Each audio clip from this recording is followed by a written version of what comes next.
여러분 안녕하십니까? 평화통일성전의 권영필입니다. 오늘은 마지막 질문 5번째 얘기, 하나님께서 인간을 창조하신 이유, 이런 제목으로 말씀드리고자 합니다. 첫 번째 질문, 세 번째 얘기에서 말씀드렸다시피 인간의 몸의 구조를 보면 모두 신비의 왕궁입니다. 신비 그 자체입니다. 그런 모든 신비의 요소들을 연결시켜서 인간이라는 하나의 생명체를 지으신 절대자가 있다면 그는 무한한 능력의 주인공임에 틀림이 없을 것입니다. 손톱 하나를 의학적으로 몇천 년, 몇만 년 연구를 해도 끝이 안 납니다. 아무리 의학이 발달하더라도 이 인체의 무궁무진한 그 내면을 다 파헤칠 수는 없습니다. 이제까지 과학자들이 연구하여 밝혔다고 하는 것은 사실 전 우주의 몇억 천만 분의 1에도 못 미치는 수준이죠. 그런데 소위 박사라는 사람들이 나와서 뭐 신이 있느니 없느니 뭐가 어떻다느니 나름대로의 이론을 세워서 떠들고 있습니다. 사실 그건 어린아이 장난 수준도 못 되죠. 기분이 별로입니다. 피조세계의 창조라는 것이 어린이들이 그저 찰흙을 뚝대에다가 이겨서 인형을 만들듯이 맹목적으로 만든 것이 아닙니다. 그것은 전후좌우 어디를 보나 모순점이나 단점이 없되 질서정연한 배열로 창조되었습니다. 성경에 말씀으로 창조되었다고 기록되어 있습니다. 그 말씀이라는 것이 우리가 하는 이 말인 줄 알면 안 됩니다. 혀를 굴려서 나오는 말이 아닙니다. 말씀 자체가 절대 영원 불변의 진리입니다. 인간의 상상 속에 갇혀 있는 말씀이 아니라는 것이죠. 전지전능하신 하나님이니 놀면서 그저 뭐 해야 생겨라 그러면 해가 생기고, 나무야 생겨라 그럼 나무가 생기고, 사람 생겨라 그럼 사람 생기고, 이런 수준이 아닙니다. 하나님의 피조세계 창조 작업이 주먹구구식으로 맹목적으로 된 것이 아닙니다. 전지전능하신 하나님께서 수억만 년의 과정을 거치면서 심혈을 기울이면서 지으신 것이 아니겠는가 생각합니다. 전지전능하시니 한 번에 뚝딱 도끼배방망이식으로 지었다고 하니까 사람들이 말도 안 돼, 그런 게 어딨어, 이러면서 하나님을 믿지 않지요. 전지, 전능, 절대, 유일, 영원, 불변한 사랑의 주인공께서 심혈을 기울여서 수억만 년 기간 동안 단계적, 질서적 창조의 과정을 거쳐서 완성된 것이 우주 만물의 세계가 아니겠는가, 이렇게 유추할 수 있습니다. 그 중에서도 인간은 하나님의 최고의 걸작품이 아니겠는가 생각합니다.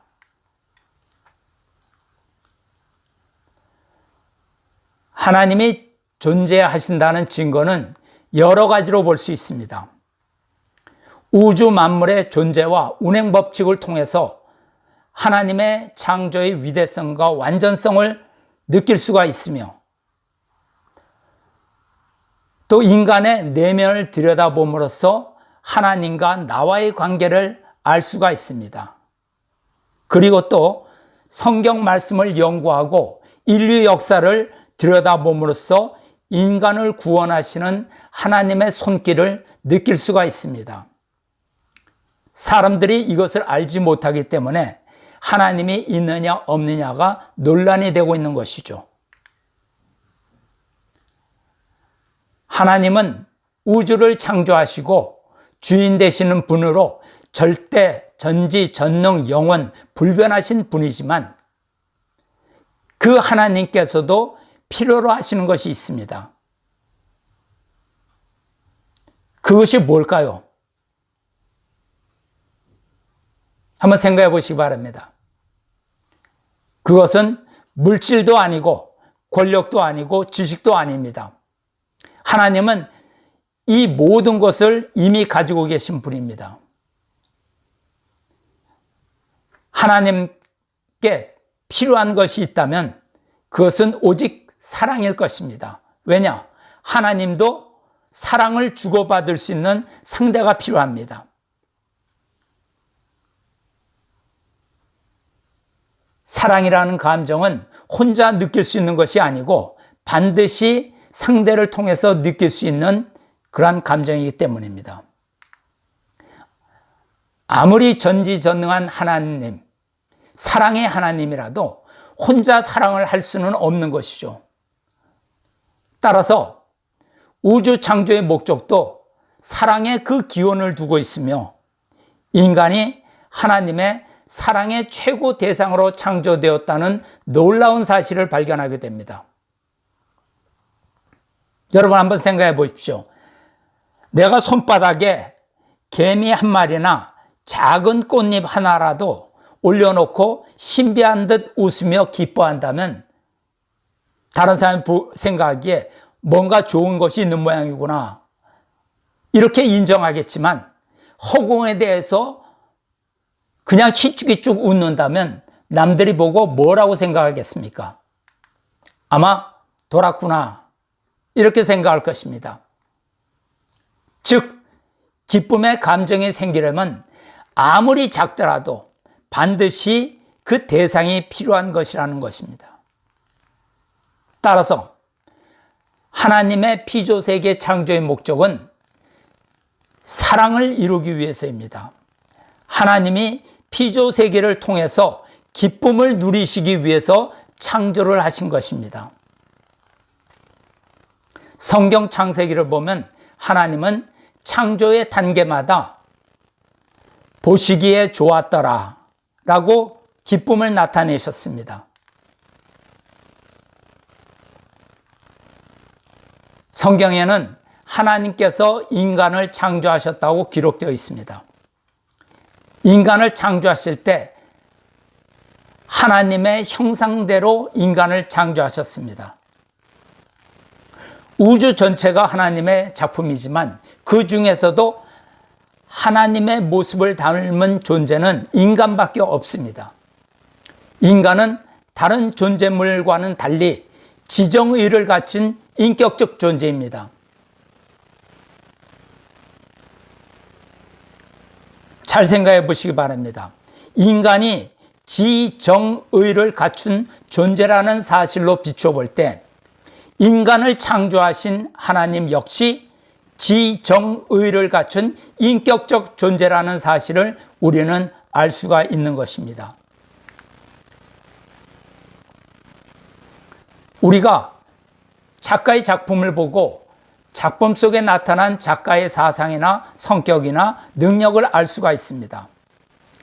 작가의 구상이 그대로 작품 속에 반영이 되기 때문입니다. 따라서 하나님을 닮은 인간의 모습에서 우리는 하나님이 어떤 분이신가를 유추할 수가 있습니다. 하나님 역시 지정의를 갖춘 인격적 존재라는 것입니다. 그러므로 인간의 가치를 어디에서 찾을 것이냐 하면 하나님의 사랑의 상대라는 것입니다. 하나님을 닮은 존재라는 것입니다. 그러므로 참다운 인간의 가치는 하나님을 찾음으로써 가능한 것입니다. 나는 하나님의 사랑을 받는 아들, 딸이다 하는 자리가 최고의 자리입니다.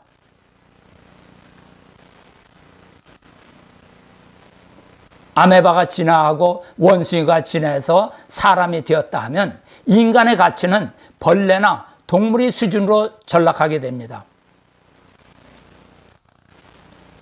공산주의자들이 혁명을 위해서는 수천 수억의 인간도 죽일 수 있는 그 철학적 근거가 인간을 동물로 보기 때문입니다. 필요 없으면 죽입니다. 필요해도 죽입니다. 사람이 동물을 사육하며 필요에 따라 동물을 죽여 식용으로 이용하듯이 공산주의자들은 혁명의 필요에 따라 사람을 죽이는 것에 양심의 가책을 전혀 느끼지 않는다는 것입니다. 그러면 무형의 하나님과 유형의 인간이 어떻게 사랑의 관계가 이루어질 수 있느냐? 궁금하죠? 무형의 하나님이 유형의 인간을 창조하셨으니 그분은 인간의 창조주의자, 주체적 입장에 서시게 되는 것입니다. 반면 인간은 피조물이자 하나님 앞에 대상의 입장에 서게 됩니다.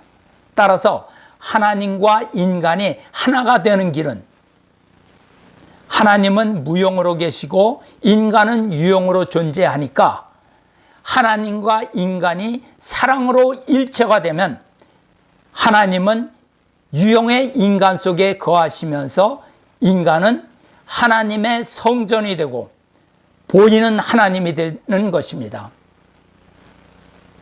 굉장히 중요한 얘기입니다. 이것이 바로 인간의 가치입니다. 참다운 인간의 가치는 오직 하나님에게서만 찾을 수가 있는 것입니다.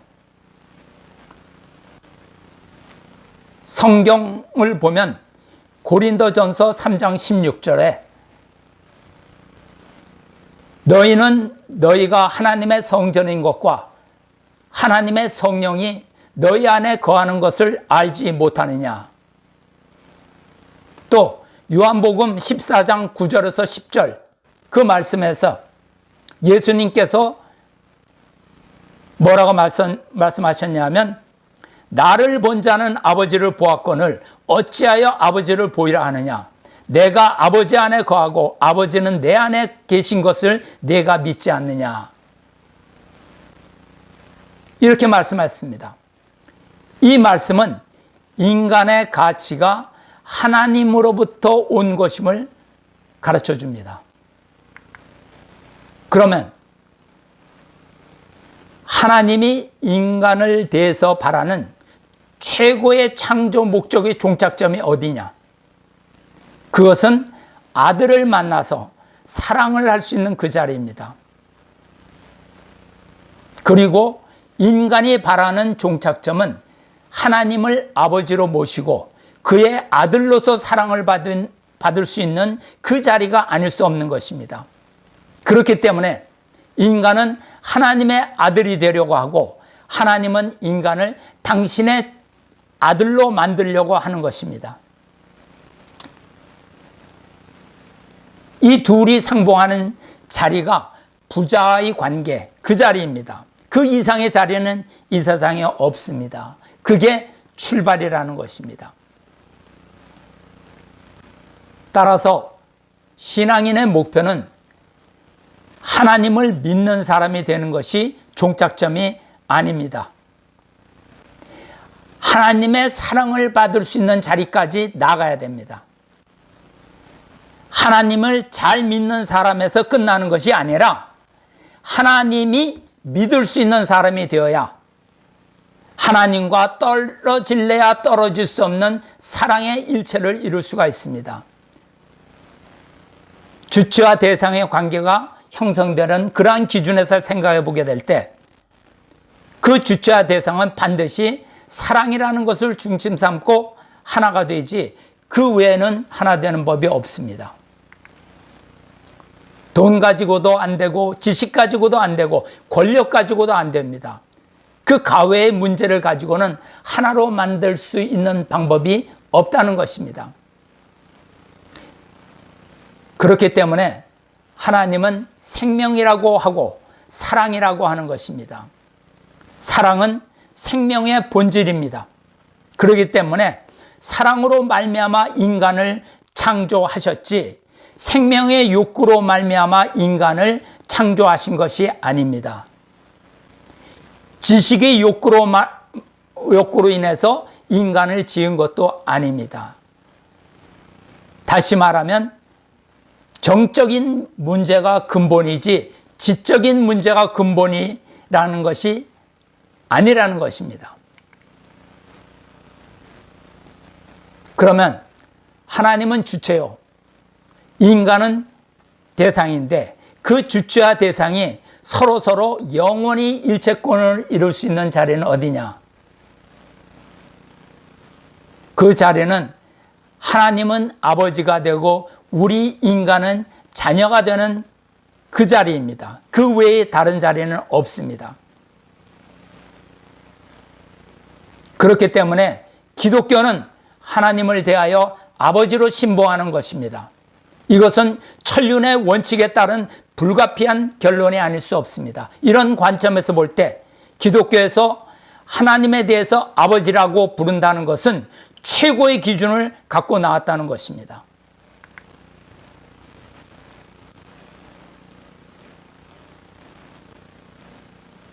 기독교에서 소개해 준 것이 하나님은 사랑이요, 하나님은 인류의 아버지라는 것입니다. 따라서 그 아버지 앞에서 완전히 사랑을 받을 수 있는 자리로 어떻게 들어가느냐, 이것이 문제입니다. 만일 아담과 헤아가 타락하지 않았다면 그들은 틀림없이 하나님의 아들, 딸이 되어 하나님과 갈라질래야 갈라질 수 없는 사랑, 완전하게 일체가 될 수 있는 사랑으로 얽매여져 있었을 것입니다. 그런데 타락으로 그렇게 못된 것이 한입니다. 이것이 하나님의 한이고 인간의 한입니다.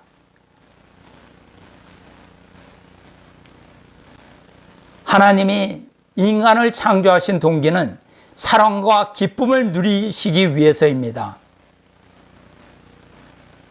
하나님이 우주 만물을 지으셨는데 그 중에서 인간은 하나님의 영광과 소망과 사랑의 대상이었습니다.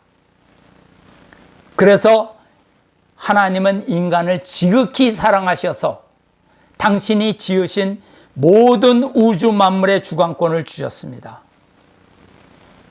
그러므로 인간 조상 아담과 헤아는 하나님의 아들, 딸로서 우주 만물의 중심이 되어 영원히 하나님께 기쁨을 돌려드려야 했습니다. 그러나 아담과 헤와의 한순간의 실수가 돌이킬 수 없는 타락으로 이어졌고, 이로 인해 아담과 헤와는 하나님의 사랑권으로부터 떨어져 나갔고 피조세계에는 흑암의 권세가 드리워졌습니다.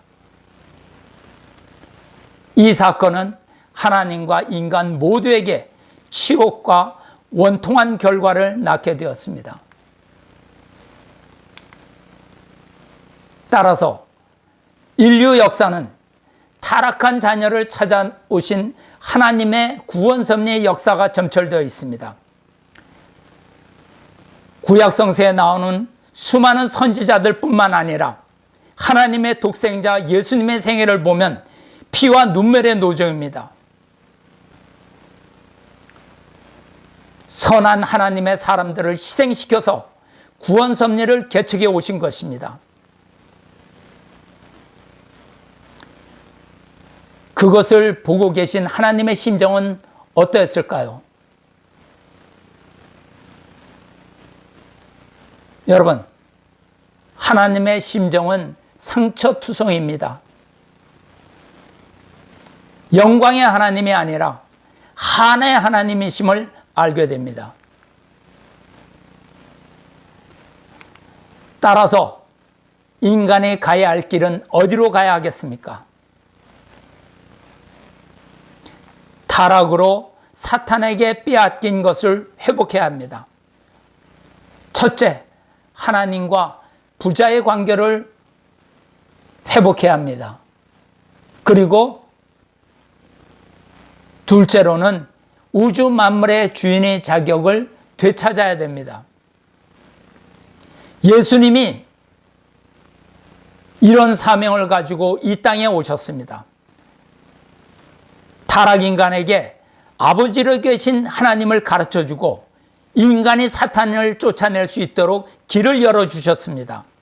십자가를 지심으로 인간의 죄를 대신 지신 것입니다. 예수님의 생애 또한 영광과 권세의 생애가 아니었습니다. 영광의 주님으로 오셨지만 십자가의 가시밭길을 가셨습니다. 여러분 생각해 보시기 바랍니다. 인간은 타락한 장본인이니 슬픔을 당하는 것은 마땅하다고 할 수 있지만 인류를 사랑하고 인류를 통한 선의 세계를 소망하셨던 하나님은 슬픔을 당해서는 안 됩니다.